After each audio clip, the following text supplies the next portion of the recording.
Hello guys, कैसे हैं आप सब। आई होप आप सब अच्छे होंगे। मैं हूं क्रांति और वीरांगना ब्लॉग में आप सबका स्वागत है। यदि आप मेरे चैनल पर आए हैं तो प्लीज़ मेरे चैनल को सब्सक्राइब, लाइक एंड कमेंट कीजिएगा। मुझे आपके सपोर्ट की बहुत ज़रूरत है। मैं आपके सपोर्ट के बिना आगे नहीं बढ़ पाऊँगी। प्लीज़ मुझे सपोर्ट कीजिएगा। तो मेरा आज का ब्लॉग है, मेरे पति की मौत कैसे हुई, किन कारणों से हुई और क्या हुआ था उनको जिससे उनकी मौत हो चुकी, और मैं आज अकेली रह गई हूँ इस दुनिया में। उनके बिना मेरा कोई अस्तित्व नहीं है। ये समाज ने मुझे सिखा दिया, फैमिली ने भी मुझे सिखा दिया, रिश्तेदारों ने भी, ससुराल वालों ने, सब ने मुझे ये सिखा दिया कि मेरे पति के बिना मेरा कोई अस्तित्व नहीं है। और मेरे ससुराल वालों की वजह से ही उनकी मौत हुई। तो शादी हुई थी मेरी, जब से ही मुझे प्रॉब्लम हो रही थी कि मैं अपनी लाइफ कैसे काटूं, क्योंकि मेरे हस्बैंड को ड्रिंक करने की आदत थी और मुझे तो ये मालूम भी नहीं था। उस वजह से मुझे काफ़ी परेशानी होती थी कि मैं ये सारी चीज़ें कैसे हैंडल करूं, कैसे संभालूं। लेकिन मैंने उन्हें समझाया अच्छे से, तो उन्होंने कोशिश की छोड़ने की और उन्होंने फिर शराब को छोड़ भी दिया। और फिर लाइफ में धीरे धीरे हमारी लाइफ मतलब सुधरने लगी। तो मुझे भी काफ़ी अच्छा लगा और सब कुछ धीरे धीरे अच्छा हो रहा था।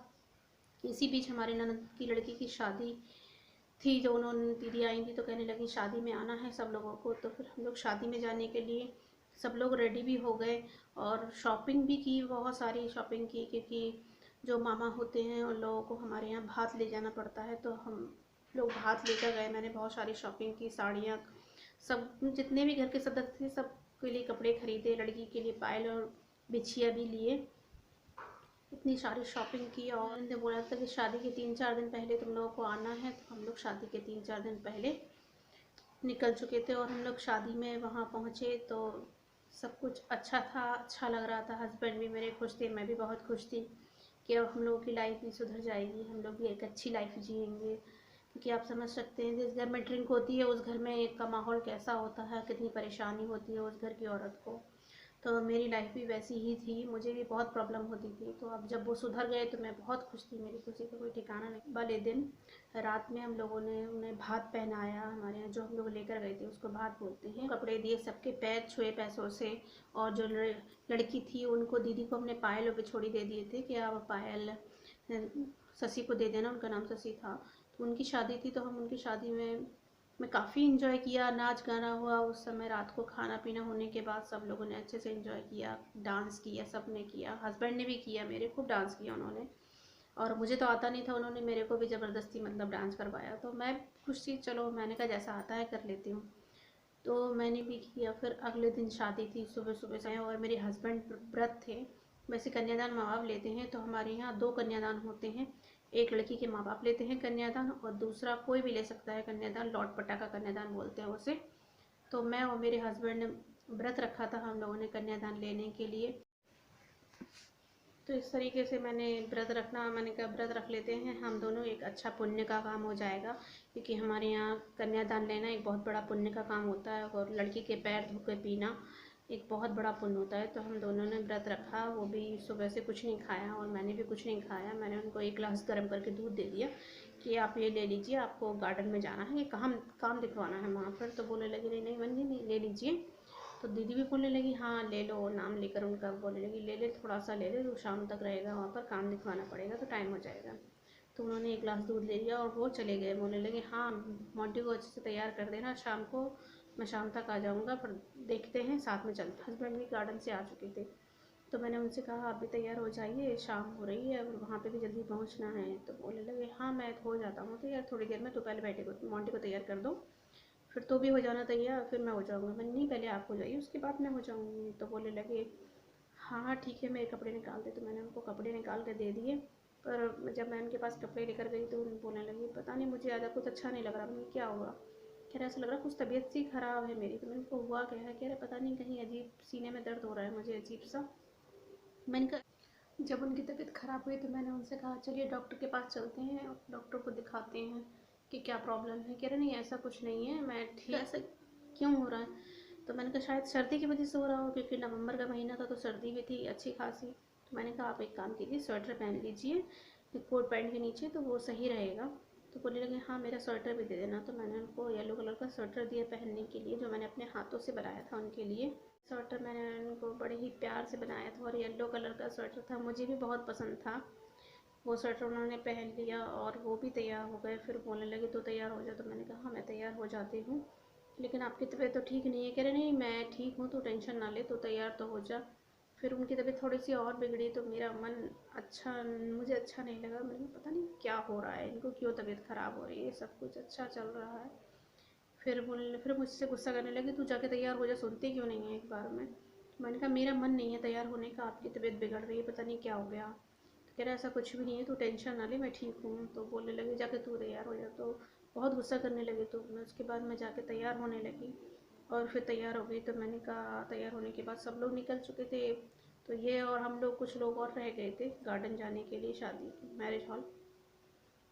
तो बोलने लगे एक काम कर, तो दीदी लोगों के साथ चली जा और मैं बाद में आता हूँ। मैंने कहा नहीं मैं आपके बिना नहीं जाऊँगी, मैं आपके साथ ही जाऊँगी, मैं ऐसे नहीं जाऊँगी किसी के साथ, मैं आपके साथ ही जाऊँगी। तो बोलने लगी तो मेरी बात सुनती क्यों नहीं है, जब तेरे से बोला मैं आ रहा हूँ। मैंने कहा नहीं मैं नहीं जाऊँगी। तो फिर मेरे से बहुत गुस्सा करने लगे। बोलने लगे देख मैं ठीक हूँ, और मुझे उनकी तबीयत बिल्कुल भी ठीक नहीं लग रही थी, मेरा मन भी बहुत घबरा रहा था। मैं भी बोलने लगी अच्छे से तैयार हो ना, आज तो बहुत अच्छी दिखनी चाहिए।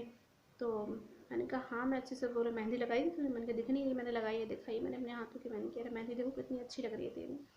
तो मैं ये बोला तो मैं खुश हो गई। तो बोलने लगे चल अब तो निकल दीदी के साथ बच्चे को लेकर, मैं पीछे से आता हूँ। तो मैंने कहा ठीक है, क्योंकि वो गुस्सा कर रहे थे। तो फिर भाई मैं वहाँ पहुँच गई, और वहाँ पहुँचने के बाद मैं बस एक रूम में जाकर बैठी हूँ। मेरा मन तो लग नहीं रहा था, सब लोग एंजॉय कर रहे थे, पर मैं एक रूम में जाकर बैठ गई, बच्चे को गोदी में लिए थी। मेरा बेटा 2 साल का था जब उस टाइम, तो मैं उसको गोदी में लिए थी, वो भी रो रहा था। तो वो काफ़ी टाइम तक नहीं आए, तो मैंने और भी कुछ लोग जो घर से आ रहे थे, तो मैंने उनसे पूछा क्या वो नहीं आए, मोंटी के पापा नहीं आए अभी तक।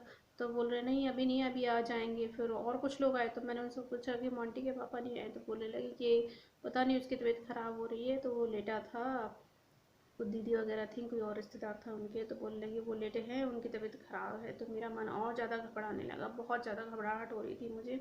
तो फिर मैंने दीदी के बच्चों से कहा कि संजू मुझे घर छोड़ आइए, मामा जी की तबीयत ख़राब है। तो बच्चे बोलने लगे हाँ मामी अभी चलेंगे, मामा की तबीयत ख़राब नहीं है, वो तो अच्छे हैं, उन्हें सर्दी जुकाम हो गया है। तो मैंने कि नहीं मामा की तबीयत ख़राब है, तुम लोग मुझे घर छोड़ दो, और फिर तुम लोगों को इन्जॉय करना हो तो तुम लोग इन्जॉय करो। तो बोलने लगे अभी चलते, गुस्सा होने लगी कि तुम लोग जा रहे हो या नहीं जा रहे, मैं खुद चली जाऊँगी, रात काफ़ी हो रखी थी। तो वो आए नहीं थे, तो मेरा मन भी बहुत उदास हो रहा था। गुस्सा हुई तब जाके वो मुझे बाइक से घर छोड़ कर आया। मैंने घर पर जाकर देखा तो हस्बैंड मतलब बहुत ज़्यादा उनकी तबीयत ख़राब हो रखी थी, उनको बहुत दिक्कत हो रही थी, सांस लेने में बोल रही थी, मेरे सीने में दर्द हो रहा, मुझे बहुत गर्मी लग रही है। तो बोलने लगी मेरे ये कपड़े निकाल दे। फिर मैंने उनके जो कपड़े हैं वो निकाले, बोले स्वेटर भी निकाल दे। मैंने कहा नहीं सर्दी है। तो बोलने लगी निकाल रही है नहीं निकाल रही है। तो मैंने उनका स्वेटर निकाला, और वो मछली जैसे छटपटा रहे थे कुछ। और मुझे समझ नहीं, मैं घर पे अकेली थी, कोई भी नहीं था, और जो लोग आ रहे थे मैं उनसे बोल रही थी किसी को भेज दीजिए, दीदी को किसी को भेज दीजिए। तो मतलब कोई उस टाइम सुन भी नहीं रहा था कि कोई सुन भी रहा हो मेरी बात। सब अपनी शादी में एंजॉय करने के लिए लगे थे।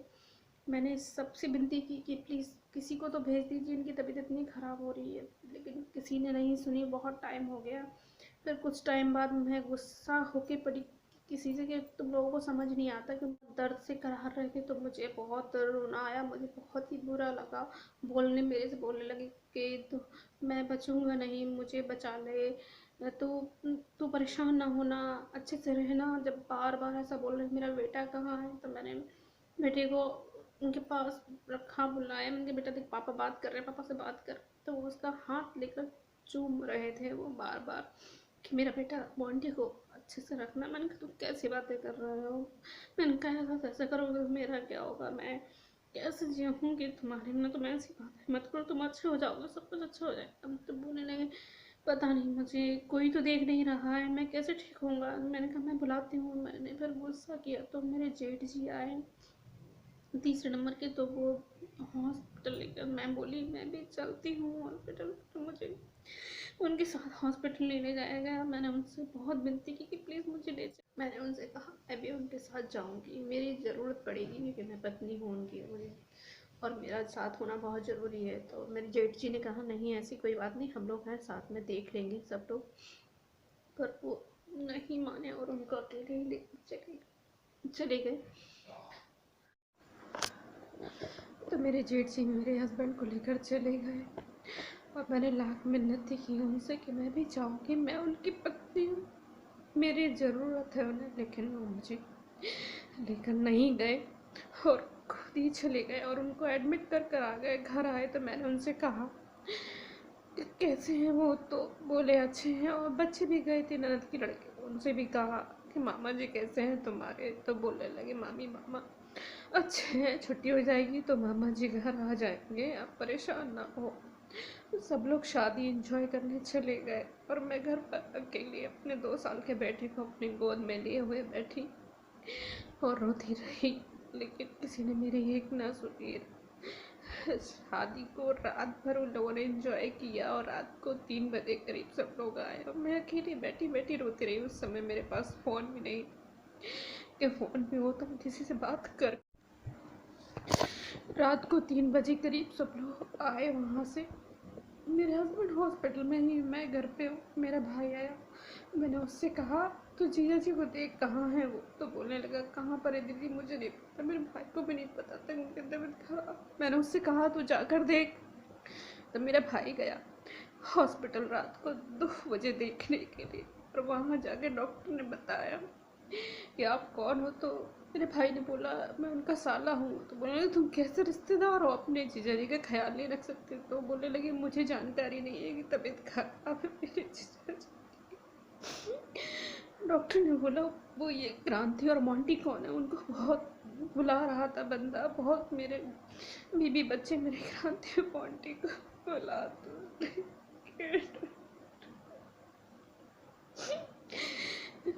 तो उन्होंने बुलाया, बच्चे इंसान की जान चली गई। डॉक्टर ने कहा वो अपने आखिरी टाइम अपने बीवी बच्चों को बुला रहा था, तो कितनी निर्दयी, उसके साथ कोई भी नहीं। मेरे हस्बैंड ने अकेले दम तोड़ी अस्पताल में, घर वाले कोई भी साथ नहीं थे, सब लोग उन्हें छोड़ कर आ गए थे, सब लोग शादी एंजॉय कर रहे थे और वहाँ उनकी अकेली दम टूटी, मैं भी साथ नहीं थी। कितनी अभागन हूँ कि मैं उस समय अपने हस्बैंड के साथ भी नहीं रह पाई। मुझे जब उन्हें सबसे ज़्यादा ज़रूरत थी मेरी, तब मैं उनके साथ भी नहीं थी।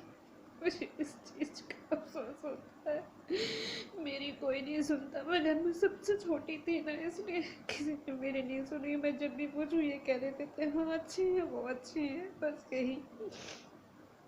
और जब रात में 2 बजे उनकी दम टूटी होगी तब मुझे ऐसा लगता मेरे शरीर से जान निकली। मेरे ससुराल वालों की लापरवाही से मेरे हस्बैंड की जान चली गई। यदि वो उनके साथ रहते, उनकी देखभाल करते, डॉक्टर ने बोला था कि उनको भोपाल ले जाइए, लेकिन वो लोग भोपाल नहीं ले गए, उनको बिना में ही एडमिट करके उन्हें अस्पताल में अकेले छोड़ दिया और मुझे भी उनके साथ नहीं रहने दिया। बताइए, शादी तो 4 लोगों में हो जाएगी, अगर घर का सदस्य बीमार है तो उसे साथ में नहीं होना चाहिए कोई। मेरे ससुराल वाले कोई भी नहीं थे मेरे हस्बैंड के साथ, उनको अकेला छोड़कर चले गए हॉस्पिटल में और उनकी अकेले ही दम निकले। आखिरी समय में मैंने और मेरे बच्चे ने अपने हस्बैंड का चेहरा भी नहीं देख पाई।